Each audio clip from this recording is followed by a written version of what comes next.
नमस्कार दोस्तों, मैं हूं सुशील कुमार यादव। हम आशा करते हैं कि आप और आपके परिवार के सभी लोग स्वस्थ होंगे। जैसा कि आप सभी लोग जानते हैं, वर्तमान में चल रहे कोरोना कोविड-19 महामारी के चलते पूरा विश्व परेशानियों का सामना कर रहा है। उसी को ध्यान में रखते हुए लॉकडाउन का पालन करें और उसी के साथ साथ कक्षा 10 व 12 के सभी छात्र घर पर ही पढ़ाई शुरू करें, ताकि उनका ये मूल्यवान समय यूँ ना गंवाएं और उसका ज़्यादा से ज़्यादा उपयोग अपनी पढ़ाई में ही करें। तो आइए कक्षा 10 सामाजिक विज्ञान खंड ए इतिहास पाठ 1 की तरफ चलते हैं। इसमें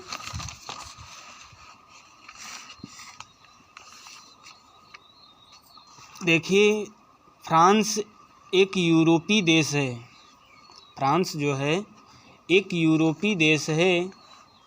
जिस प्रकार अपना भारत एक एशिया महाद्वीप का देश है, उसी प्रकार यूरोप भी एक महाद्वीप है, जिसमें France, Italy, Holland, Belgium, Switzerland आदि देश आते हैं। देखिए, यूरोप महाद्वीप में सबसे पहले फ्रांस में ही राष्ट्रवाद प्रारंभ हुआ और वहीं पर सबसे पहले क्रांति हुई, और उस क्रांति को सफल बनाने के लिए कुछ महान दार्शनिक एवं लेखकों का योगदान रहा, जैसे ज्यूसेppe मैत्ज़नी, काबूर, गैरिबाल्डी आदि। तो आइए, आप लोग देख रहे होंगे वीडियो में, इसमें कुछ हमने हेडिंग्स और क्वेश्चंस दिए हैं, उन्हीं के माध्यम से हम आपको बताएंगे और हम आशा करते हैं कि ये हमारा वीडियो आपको बहुत पसंद आएगा। तो आइए, आप देख रहे होंगे कि पहली जो हेडिंग है वो है राष्ट्रवाद।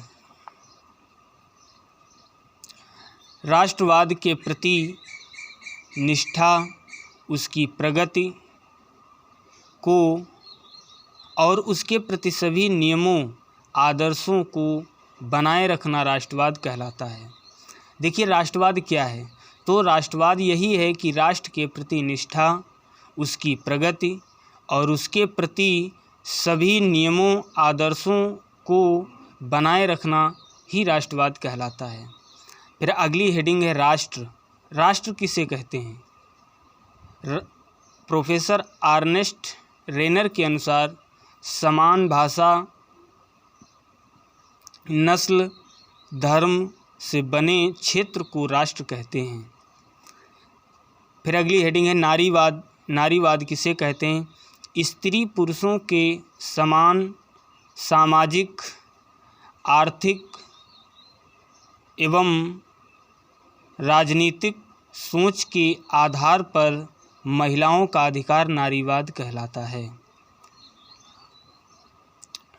फिर नारीवाद की स्थापना किसने की? नारीवाद की स्थापना किसने की?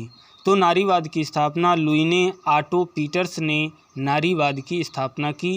ये बहुत ही महत्वपूर्ण पॉइंट हैं और आप लोग इनको अपनी रफ या नोटबुक पर इन्हें नोट करते रहें और पढ़ते रहें, ताकि आपको याद होता रहे सब।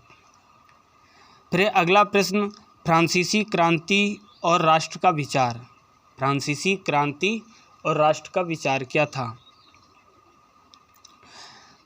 फर्स्ट पॉइंट है, फ्रांसीसी क्रांति की शुरुआत 1789 में हुई। फ्रांस में क्रांति की शुरुआत 1789 में हुई थी।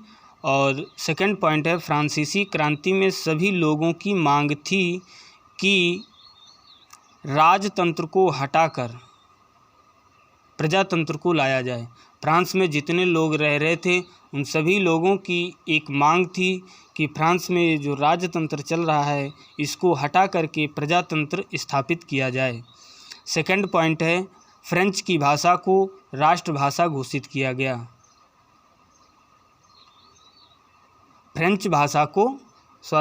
फ्रेंच भाषा को राष्ट्रभाषा घोषित किया गया। फिर अगला पॉइंट है स्कूल या छात्रों के लिए एक क्लब की स्थापना की गई। स्कूल और छात्रों के लिए एक क्लब की स्थापना की गई जिसका नाम है जैकोबिन क्लब। अगला पॉइंट है सभी भार तथा किराया भी एक समान किया जाए, क्योंकि ये जितने पॉइंट हैं ये सभी पॉइंट वहाँ के जो फ्रांस के जो लोग थे उनके ये विचार थे कि ऐसे ऐसे किया जाए ताकि हमारे देश में लोगों को सुकून मिल सके और ये जो राजशाही प्रथाएं, राजशाही शासन चल रहा है इसको ख़त्म किया जाए। इसलिए लोगों के ये देश के प्रति विचार थे और इनको लागू किया गया। और अगले हेडिंग में है नेपोलियन का शासन। जब नेपोलियन फ्रांस पर शासन चलाया तो प्रजातंत्र को हटा करके राजतंत्र को स्थापित किया।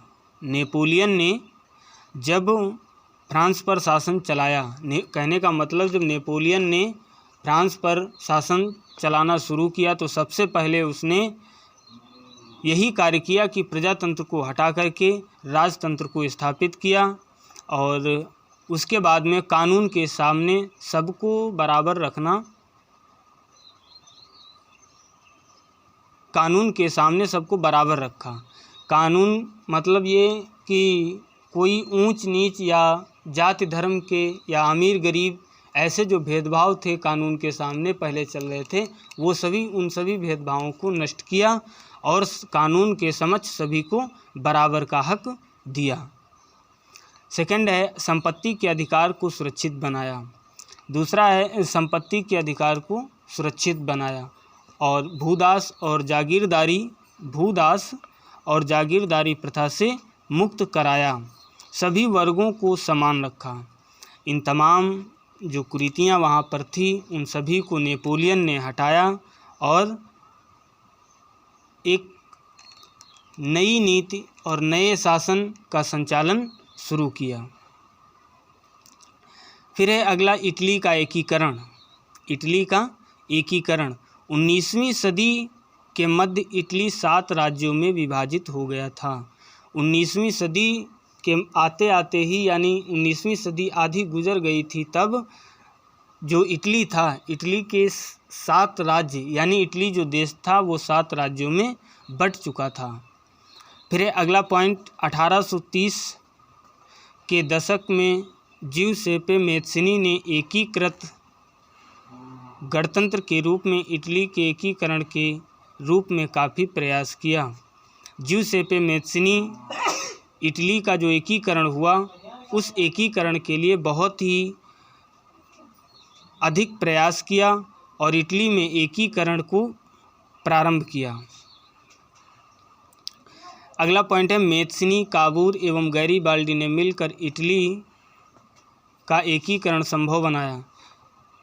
कुछ ये दार्शनिक और लेखक थे जिन्होंने इटली के एकीकरण में बहुत ही अहम भूमिका निभाई और इन लोगों ने मिलकर के इटली के एकीकरण को संभव बनाया था। फिर अगला पॉइंट 1869 में इमैनुअल द्वितीय को एकीकृत इटली का राजा घोषित किया गया। 1869 में इमैनुअल द्वितीय को एकीकृत इटली का राजा घोषित किया गया था। तो इस प्रकार से इटली का जो एकीकरण हुआ वो संभव हुआ। फिर बिस्मार्क कौन था, उनकी सबसे बड़ी उपलब्धि क्या थी? इस क्वेश्चन का जो उत्तर है इसके बारे में हम अगले वीडियो में चर्चा करेंगे। आज के लिए इतना ही। जय हिंद, जय भारत।